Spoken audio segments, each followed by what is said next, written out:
Hello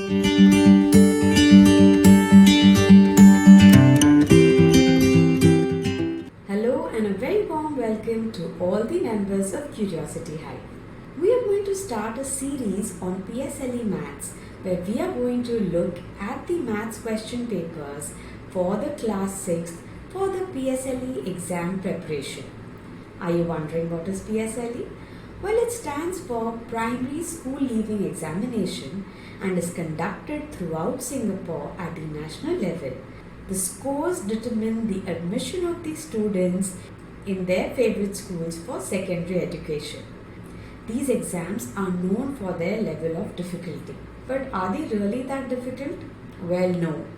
For our preparation, we are going to use this book, which is the Gradual Difficulty Maths Topical Test for PSLE Prep. Now, this presents to us with really interesting questions that hone our skills in answering the PSLE Maths paper. I would recommend all the students to stick with me till the very end of this video as we solve each and every question. Now we are going to look at the PSLE exams per topic of the class 6th maths. So the topic for today is whole numbers. Now the PSLE maths has 3 levels of difficulty: the basic level, the advanced level and the challenging level or the challenging section. Now through the series we are going to look at the advanced and the challenging section for each topic for class 6 maths. So in this one we are going to look at the advanced section, which is also the section C in the PSLE paper, and here each question stands for 4 marks. Well, I will read out the question to you. You can pause the video and try to solve the question on your own, and then you can match the answers and the approach that we have taken to solve these questions. Well, let's take on this 5-question challenge from the PSLE Maths paper on the topic of whole numbers. But before we get started, do not forget to like, share and subscribe to Curiosity Hive. So, what are we waiting for? Let's take on these questions. So here is the first question, which reads, in a tennis match, each player plays with every other player once only. If there are 5 players, how many games will be played? Well, you can pause the video to solve the answer and then match with my solution. Well, there are 5 players. Now the first player will play with the 4 other players. That makes it 4 matches. The next player has already played with the first player. So leaving the first one, it will play with the remaining 3 players. That makes it 3 matches. The third player, again same rule, has already played with first and second player. So he will play with the remaining 2 players, making it 2 matches. And the fourth player would have played with the first 4 players. So it's left playing only 1 match with the 5th player. And the 5th player, well, it has already played the matches with all the other 4 players. So the total number of matches is the sum of all of these matches played, which is equal to 10, which is our answer for this question. Let's read the next question, which says, there are 27 cars and motorbikes in a car park. If there are 84 wheels altogether, how many cars are there? Well, this is a 4-mark question. Try to solve it and then match with my answer. You can pause the video if you like. Well, for my solution, here we go. Now we know there are some cars and some motorbikes. We don't know how many. So let's call the number of vehicles, that is the number of cars, as C and the number of motorbikes as M. Now from the first statement, we can make out that car plus motorbike is equal to 27. Let's go to the next statement, which is about the wheels. Now, the number of wheels for the cars. Now, a car has 4 wheels. So, the number of wheels a car has is 4 times C. Plus the number of wheels a motorbike has. Well, a motorbike has 2 wheels. So, the total number of wheels for motorbike will be 2 times M, which is the number of motorbikes. So 4 times C plus 2 times M is equal to 84 as per the statement given. Now here This is our first equation, which is C plus M is equal to 27. And this is our second equation, which is 4C plus 2M is equal to 84. Now let's go to the simple equation, which is C plus M is equal to 27. Now, if I want to display M in terms of C, I will move C to the other side of the equal to sign. So that will make it M is equal to 27 minus C, because it will change sign when it crosses over the equal to sign. Now this M, I'll replace it in equation 2 here. So my equation 2 will be 4C plus 2 times 27 minus C. This is equal to 84. Let's solve this further. So 4C plus, now when I open the bracket, I need to multiply 2 with 27 and 2 with C. So it will be 54 minus 2C. Well, why minus 2C? Plus 2 minus C is minus 2C, and this is equal to 84. Now 4C minus 2C is 2C, and 54 will move on the other side, making it 84 minus 54, because 54 will change its sign as it moves across the equal to sign. Let's solve this now. 4C minus 2C is 2C, which is equal to 84 minus 54, which is 30. Now to remove the 2, if I move it this side, since it's multiplication, it should become division. Well, for easy application, we just divide 2 from both sides, and hence we get C is equal to 15. So the number of cars that are here are 15. That is our right answer. Well, so far so good. Now let's read the next question. It reads, there were 610 pupils in school X and 1330 pupils in school Y last year. This year, an equal number of pupils are admitted into each of the two schools. The number of pupils in school Y is now twice that of school X. How many pupils are admitted into school X this year? Well, the usual drill, pause the video and solve it yourself, and then look at my solution. Here goes my solution. So we have school X and school Y, and the number of students last year in school X was 610 and 1330 in X and Y respectively. This comes from our first statement. Then they say that this year an equal number of pupils are admitted. Let's call the equal number of pupils as A. So 610 plus A were admitted in X and 1330 plus A were in Y. Now, what does the next statement say is that number of pupils in school Y, which is this, is twice that of school X. That means 2 times 610 plus A is equal to 1330 plus A, which is the number of pupils in school Y. Let's solve this. 2 times 610 plus A, when we open the bracket, is to be multiplied to both of the elements. So 2 times 610 is 1220 and 2 times A is 2A, which is equal to 1330 plus A. Now we move the A this side, making it a negative A, and 1220 moves this side, becoming negative 1220. So this is 2A minus A is equal to 1330 minus 1220.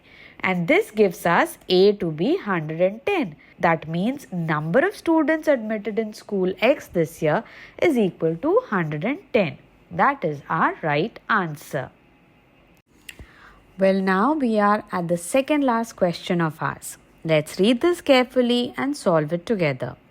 There were 10 questions in a math quiz. Cindy answered all 10 questions and scored 29 points.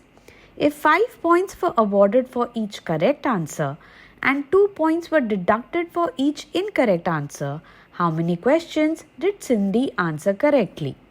Well, stop the video and solve your question. Remember, this is a 4-mark question, so be smart about it. Let's look at our solutions.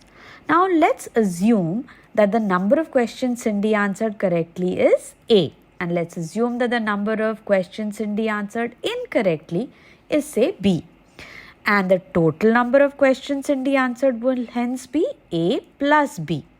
And the first statement tells us that there were 10 questions and Cindy answered all 10 questions. Some may be right, some may be wrong.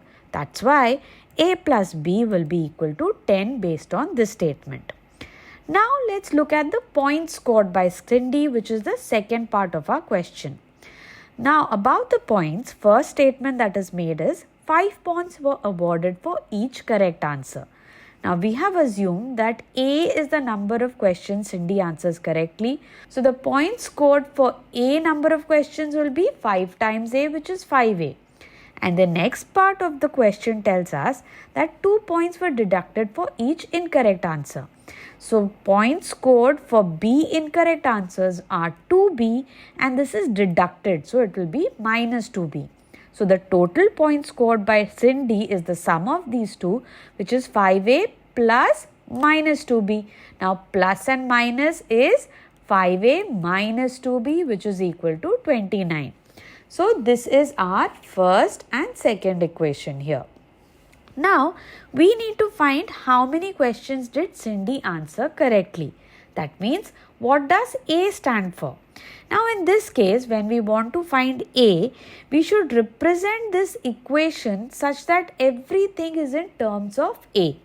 So let's go to the simpler equation, which is A plus B is equal to 10. Well, if we want to represent that how much B is equal to, so we'll move A to the other side of the equal to. So B is equal to 10 minus A. Now this B, we will replace it in equation 2. And the equation 2 will look something like this, which will be 5A minus 2 times in brackets 10 minus A, which is the replacement of B, and this is equal to 29. Let's open the bracket. So 5A minus 20, because 2 times 10 is 20, and minus 2A minus A. Minus and minus make it plus, so it will become plus 2A, and this is equal to 29. Let's add the left hand side. 5A plus 2A is 7A, and 20 we will move to the right hand side. Minus will become plus. So this becomes 7A is equal to 29 plus 20. Hence 7A is equal to 49. Now 7 is multiplication this side. So the other side of equal to, it will be A is equal to 49 divided by 7. And this is equal to 7. So we get our A. That means the number of questions Cindy answered correctly is 7. Let's go to the last and final question of this leg. Well, this reads, Mandy and Byron had a total of 1134 marbles. After each of them gave away some marbles, the number of marbles Mandy had left was 4 times the number of marbles she had given away. Read the question carefully. The number of marbles Byron had left was 3 times the number of marbles he had given away.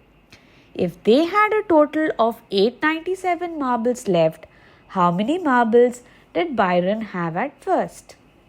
Take your time, read the question again if you need to, make a block diagram and then try to solve it. This will be easier that way. Well, if you want, you can also solve it with me. Let's go. So let's assume that at start, the number of marbles Mandy has is M and the number of marbles Byron has as B. So first equation that we can find is that Mandy and Byron had a total of 1134 marbles. That is, M plus B is equal to 1134. Now, the next is of them giving away the marbles. So, Mandy gives away some marbles. But what it says is, well, after she has given away a portion of marbles, what is left with her is 4 times this portion. So let's call this giving away portion as M dash. That means she has 4 portions of M dash left with her. So originally, Mandy has 4 portions left plus the portion that she has given away. That is 5M dash. Well, let's remember that and let's go to Byron's side. Now, Byron had given away some marbles. So here he gives away some marbles. Let's call them B dash. And then let's look at the statement which says the number of marbles Byron had left was 3 times the number of marbles he had given away. That means this portion is B dash 3 times. So in all, original marbles that Byron had was 4B dash. It is evident from the diagram. So we have number of marbles Mandy has as 5M dash originally and number of marbles that Byron had was 4B dash. Now this we can replace it in this equation. M plus B is 1134, which can be written as 5m dash plus 4b dash is 1134. Now let's look at the second part of the question, which says that they had total of 897 marbles left after they gave away their marbles. That means the sum of 4m dash plus 3b dash is equal to 897. So let's write this equation as well here. 4m dash plus 3b dash is 897. Now the third equation we'll derive here, that what is left, that is m dash plus b dash, is equal to the total number of marbles minus the marbles left. So that is equal to 1134 minus 897, which is equal to 237. So we have another equation which reads that m dash plus b dash is equal to 237, which we deduced with our intelligence. So here we have equation 1, 2 and 3. Now the most simplest is equation 3. Now what do we need to find is how many marbles did Byron have at first. That means we need to find b dash. So let's find out how can m dash be written simply in terms of b dash. That means b dash can be written as 237 minus m dash. Let's replace this in equation 1. So here we have 5 237 minus b dash plus 4b dash of the original equation is equal to 1134. Now let's expand this bracket. So 5 times 237 is 1185. 5 multiplied by minus b dash is minus 5b dash plus our 4b dash is equal to 1134. Now minus 5b plus 4b will give us minus b dash, which I'll move to the other side of equation, and 1134 I will move to this side of equation. Why do I do that? So that I get positive b dash is equal to 1185 minus 1134. So this is equal to 51. So I get my b dash, which is equal to 51, and originally Byron has 4 times b dash, which is equal to 4 times 51, which is equal to 204. So the original number of marbles that Byron had at first were 204. So this is how we solved this problem. What was important was to break the question, comprehend it properly, and then solve it, and remember the movement of these across the equal to. Plus becomes minus, multiplication becomes division, and with that rule applied correctly, you can get the answer. I hope this was a beneficial session for you. If you have any queries or any questions, do reach out to us at any of our social media handles, and we will attend to your queries. Well, with that, we come to the end of this session. Meet you soon with another new video in this PSLE series. Till we meet again, take care.